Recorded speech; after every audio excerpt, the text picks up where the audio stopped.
Nous sommes maintenant avec Jacqueline Corpato de la compagnie Les Arpenteurs et le Théâtre de l'Écrou pour son spectacle Battre le cœur tant qu'il est chaud. Bonjour.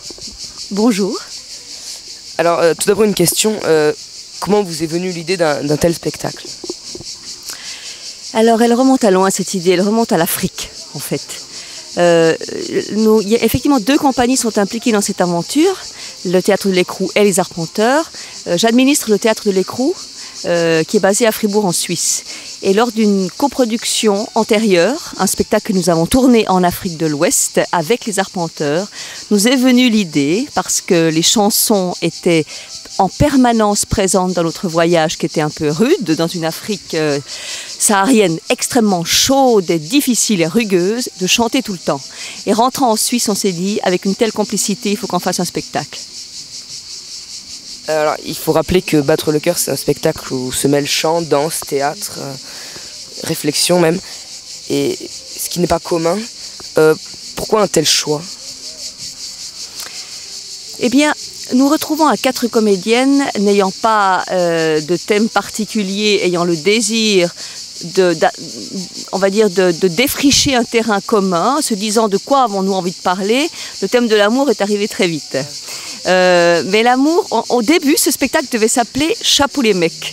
Parce qu'on avait très envie de parler des hommes. Beaucoup de femmes parlent des hommes avec une certaine aigreur, avec une difficulté. Nous, on avait envie de parler des hommes avec bonheur, avec douceur et avec la force de l'amour. Et on s'est dit dans un deuxième temps, l'amour, oui, mais l'amour aussi sur fond de cette planète un peu bizarre, un peu en crise, qui perd un peu la boule parfois, et avec toutes les strates que l'être humain a en lui, c'est-à-dire la douceur de vivre certes, mais aussi parfois les fêlures et les fissures de l'être humain. C'est venu naturellement. Alors c'est venu naturellement dans la mesure où rien ne vient naturellement. Tout se travaille, tout se module, tout se vérifie sur le terrain de l'expérience, j'ai envie de dire. Et on a fait de nombreux chantiers d'écriture autour de ce thème pour savoir qu'est-ce qu'on avait envie de garder, qu'est-ce qui pourrait être cohérent dans ce spectacle, et voilà ce qu'il en est resté. Alors justement, combien de temps vous a pris la réalisation? Alors, on va dire que nous pensons à ce spectacle depuis début 2009, quelque chose comme ça, environ.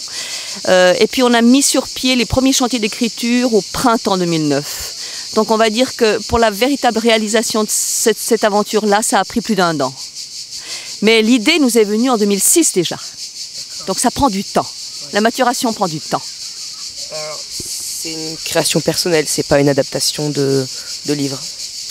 Il n'y a absolument aucun texte qui n'est pas de notre cru. Tout est cousu main et au niveau des musiques aussi. Et ça n'était pas prévu forcément comme ça au départ, mais au fur et à mesure de nos envies, de nos désirs, de ce qu'on amenait dans les chantiers d'écriture, la metteuse en scène nous a incité vraiment à mettre tout ce qu'on avait à mettre de nous-mêmes. Donc de faire de l'écriture et de la musique nous-mêmes. Et on a évidemment été heureuse de pouvoir répondre à cette proposition. Voilà.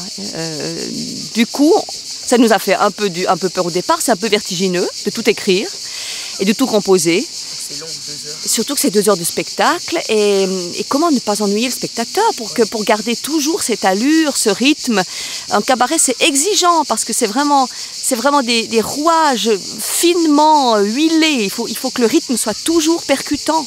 Et en même temps, il faut laisser de la place pour l'humain et pour les mots qui peuvent résonner aussi. C'est peut-être pour ça que vous alternez en permanence les costumes, les décors, les perruques même. Oui, c'est vrai que ça bouge sans arrêt. Chacun interprète ça comme il a envie de l'interpréter. Le monde offre à l'humain des facettes diverses. Et il y a dans les femmes que nous sommes effectivement différents niveaux de lecture. Elles sont parfois extrêmement pulpeuses, extrêmement sensuelles, extrêmement charmeuses, parfois totalement désarmées, parfois en crise, parfois en doute, parfois très amoureuses. Ça laisse la place pour tout ça. Vous êtes 4 sur scène. C'est pas trop dur au niveau de la coordination?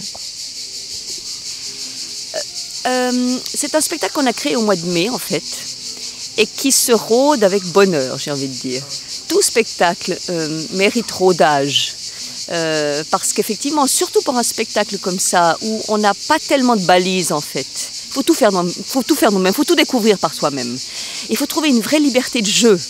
Là, c'était la 22e, je crois, quand vous l'avez vu hier soir. C'est court et c'est long à la fois, on va dire. Mais avec 22 spectacles, on a déjà le temps, la possibilité de délasser un peu le corset, parce que ça doit être déjanté, ce spectacle. Et en même temps, il doit avoir une grande rigueur et une grande précision. Et c'est peut-être le vrai défi qu'on a à trouver sur cette scène. La folie et en même temps la tenue.